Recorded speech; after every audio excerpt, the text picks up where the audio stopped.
প্রথমে আমি আপনাদেরকে আমার ধানের জমির যে ধানের যে গোছা সেটা একবার দেখাবো। আমি দেখাতে বলি, দেখুন কেমন পাশ কাঠির সংখ্যা হয়েছে, দেখুন একবার দেখুন পাশ কাঠি কেমন আছে। এই একটা দেখুন, পাশ কাঠি কিন্তু ভরপুর একদম। তো এই অবস্থাতে আমাদের পাশ কাঠি যেমন জমিতে ঠিক আছে, তো এই পাশ কাঠিতে যেন কোনো প্রকারের আক্রমণ না আসে, মাজরা পোকায় যেন আক্রমণ করতে না পারে, তার জন্য কিন্তু আমাদের কিছু ওষুধ স্প্রে করতে হবে। তবে আমরা এর আগে সারের সঙ্গে কিন্তু আমরা মাজরানাশক হিসাবে ওষুধ ব্যবহার করেছিলাম। তো সেটার পাশাপাশি এখন কিন্তু আমাদের স্প্রে করার প্রয়োজন। এক হচ্ছে মাজরা নাশক হিসাবে, এবং তার সঙ্গে এই যে ফোল্ডার যে পোকাগুলো রয়েছে, পাতা জড়িয়ে রাখে যে পোকা, সেই পোকাগুলোকে আমাদের মারতে হবে, এবং তার সঙ্গে সঙ্গে ছত্রাকনাশক হিসাবেও কিন্তু আমাদের ওষুধ ব্যবহার করতে হবে। তো আমরা এই সময় দাঁড়িয়ে কোন কীটনাশক এবং ছত্রাকনাশক ব্যবহার করব সেটা আপনাদের মাঝে এক এক করে তুলে ধরবো। আমি অমৃত, আমার ইউটিউব চ্যানেল কৃষি সমগ্রে আপনাদের প্রত্যেককে স্বাগত জানাই। প্রথমেই আপনাদেরকে আমার ধানের জমিটি দেখাই। একবার লক্ষ্য করুন, বেশ কিছু জায়গায় কিন্তু মাজরা পোকায় আক্রমণ করেছে। এই দেখতে পাচ্ছেন যে এই জায়গা কিন্তু একদমই পুরো বসে গেছে। তো এই যে বসে যাওয়া, এটা কিন্তু আমার এই যে পরীক্ষার দরুন এবং মাঝে আমার বেশ শরীর খারাপ হয়েছিল, যার জন্য ওষুধ আমি নিজে স্প্রে করতে পারিনি, আমি লাস্টে অন্যজনাকে দিয়ে স্প্রে করিয়েছি। তো দেখুন ধান গাছের কি অবস্থা। তো এই অবস্থাতে আমাদের কিন্তু ওষুধ ব্যবহার করা প্রয়োজন এই মাজরানাশক হিসাবে, কারণ এগুলো মাজরা পোকায় আক্রমণ করে। তো যেমন বিভিন্ন প্রকারের ফোল্ডার জাতীয় যে পোকাগুলো রয়েছে, পাতাগুলো একদম জড়িয়ে নেয়, সেই পোকাগুলোর জন্য কিন্তু এই ধরনের প্রবলেমগুলো আসে। তো আমরা এই যে মাজরা পোকা এবং এই যে ফোল্ডার যে পোকাগুলো রয়েছে, পাতাগুলো একদম পেঁচিয়ে রাখে, সেই পোকাগুলোকে মারার জন্য আমি আপনাদেরকে তিনটে ওষুধের কথা বলবো। আর এই তিনটে ওষুধই কিন্তু খুবই গুরুত্বপূর্ণ এবং এই মাজরানাশক হিসাবে এবং পাতা মুড়ানো পোকার জন্য একদম 100% কার্যকারী। তো আমি কোন ওষুধ ব্যবহার করি সেটাও বলবো, তবে তিনটে ওষুধের কথা আপনাদেরকে এক এক করে তুলে ধরবো। ধরুন আমি প্রথমেই আপনাদেরকে বলবো যে পিআই কোম্পানির প্রেসিডো আছে।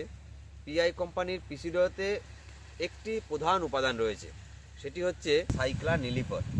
এই সাইক্লোনিলিপ্রল 10% রয়েছে। আমরা পিআই কোম্পানির যে প্রেসিডো বললাম, যদি এটা ব্যবহার করি তাহলে ধান গাছের যে একদম কাণ্ড ছিদ্রকারী যে পোকা রয়েছে মাজরা পোকা, সেই মাজরা পোকার লার্ভা থেকে শুরু করে পিউপা থেকে শুরু করে সমস্ত একদম পূর্ণাঙ্গ যে পোকা রয়েছে মাজরা পোকা, সেই মাজরা পোকাকে স্নায়ুতন্ত্রের উপর ক্রিয়া করে তার কার্যকারী ক্ষমতাকে নষ্ট করে দেয়। এবং তার সঙ্গে সঙ্গে পোকাগুলো যখন এই গাছগুলোকে কাটে অর্থাৎ খায়, তখন কিন্তু খাবারের মধ্য দিয়ে পাকস্থলীর ভিতরে ঢোকে যখন, তো সেই পাকস্থলীর ভিতরে ঢোকার ফলেও কিন্তু অনেক সময় কি হয়, পাকস্থলীর যে কার্যকারী ক্ষমতা, সেই ক্ষমতাকে বিনষ্ট করে দেয়, অর্থাৎ কার্যকারী ক্ষমতাটিকে নষ্ট করে দেয়। তো এই যে গাছের যে কাণ্ড ছিদ্রকারী যে পোকা রয়েছে, সেই পোকাগুলোকে সুন্দরভাবে মারতে কিন্তু সাহায্য করে এই পিআই কোম্পানির প্রেসিডো। তো আমরা এই যে ওষুধটির কথা বললাম, এটা আমরা ব্যবহার করব এই মুহূর্তে।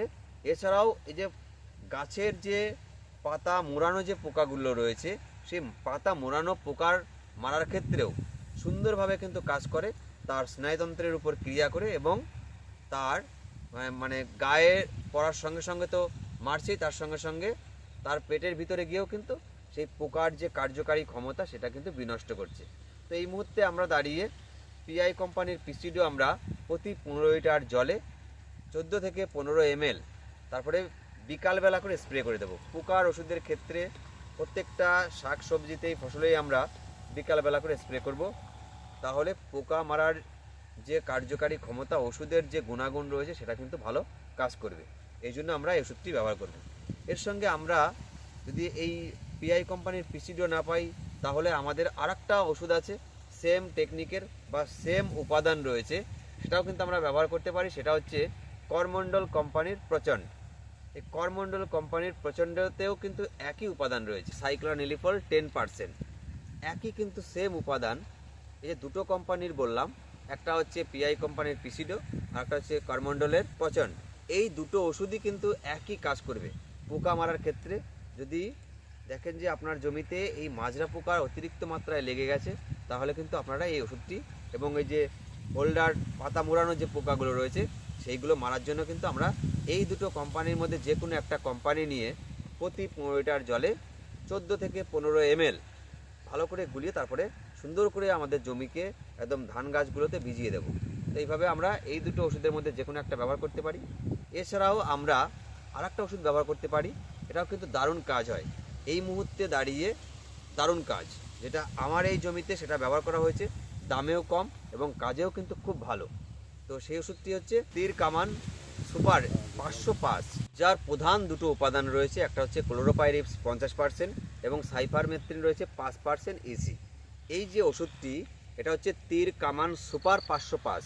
তো এইটা যদি আমরা ব্যবহার করতে পারি, একদিকে পোকার যেমন স্নায়ুতন্ত্রের উপর কাজ করবে এবং স্পর্শ লাগা মাত্রই কিন্তু তার যে ক্রিয়া, সেই ক্রিয়া কিন্তু শুরু করে দেবে এবং তার সঙ্গে সঙ্গে পোকা যখন পাতাগুলোকে কাটবে, তাহলে এই যে পোকা কাটার সঙ্গে সঙ্গে পাতাগুলোকে কাটবে, যখন গাছগুলোকে ছিদ্র করবে, তখন কিন্তু পাকস্থলীর মধ্যে এই ওষুধটি প্রবেশ করবে এবং ওষুধটি প্রবেশ করার পরেই পোকা কিন্তু ছটফট করে মারা যাবে। তো আমরা এই মুহূর্তে দাঁড়িয়ে এই জন্য এই 505 যে তীর কামান সুপার রয়েছে, এটা আমরা ব্যবহার করতে পারি।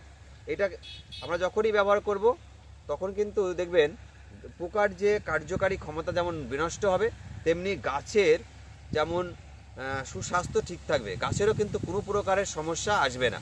এই জন্য এই সময়তে আমরা কাণ্ড ছিদ্রকারী যে পোকা রয়েছে, সেই পোকা মারার ক্ষেত্রে কিন্তু আমরা এই যে দুটো উপাদান বিশিষ্ট এই ওষুধটি আমরা একসঙ্গে যেহেতু পেয়ে যাচ্ছি দুটো উপাদান, তাই আমরা একসঙ্গে এই দুটো ব্যবহার করতে পারি। এবার পাতা মোড়ানো যে পোকাগুলো রয়েছে, পাতা মোড়ানো পোকাগুলোর ক্ষেত্রেও ঠিক একইভাবে কিন্তু কাজ করে, স্নায়ুতন্ত্রের উপর ক্রিয়া করবে এবং তার পাকস্থলীর উপর ক্রিয়া করে পোকাগুলোকে মেরে ফেলবে। ফলে দেখবেন যে আপনার পুরো জমিটি একদম পোকা মুক্ত এবং গাছগুলো সবুজ সতেজ রয়েছে। তো এই মুহূর্তে দাঁড়িয়ে আমরা এই তীর কামান সুপার 505 প্রতি 15 লিটার জলে 40 ml করে দিয়ে তারপরে বিকালবেলা করে স্প্রে করে দেবো। কীটনাশক আমরা ব্যবহার করলাম। কীটনাশক ব্যবহার করার পাশাপাশি আমাদের কিন্তু এই মুহূর্তে ছত্রাকনাশকও ব্যবহার করতে হবে। প্রথমে আমি আপনাদেরকে দেখাই যে ছত্রাকনাশক কেন ব্যবহার করব। দেখুন, গাছের এই মুহূর্তে বৃদ্ধি পর্যায়ে আর কিছুদিন পরেই কিন্তু কাস্তর অবস্থায় কিন্তু চলে আসবে, তাহলে তখনও কিন্তু আমাদের ওষুধ ব্যবহার করার প্রয়োজন আছে, সার ব্যবহার করার প্রয়োজন আছে।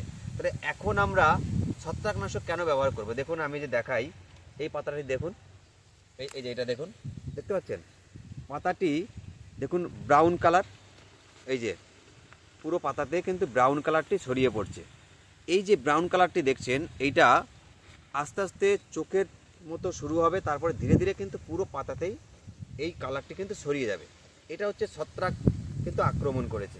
তাহলে এই ছত্রাক যখনই পুরো শরীরে পাতায় ছড়িয়ে যাবে, তখন কিন্তু সূর্যালোকের উপস্থিতিতে গাছ তার খাবার তৈরি করা ক্ষেত্রে কিন্তু ব্যাঘাত ঘটবে, অর্থাৎ এই ছত্রাকটি গাছের খাবার তৈরিতে বাধাপ্রাপ্ত হবে। তাই এই ছত্রাক যেখানে আক্রমণ করেছে সেই জায়গাতেই যেন শেষ হয়ে যায়, পুনরায় যেন আবার আরও কোনো ছত্রাক আক্রমণ করতে না পারে, সেইটা আমাদের মাথায় রেখেই কিন্তু ওষুধ স্প্রে করতে হবে।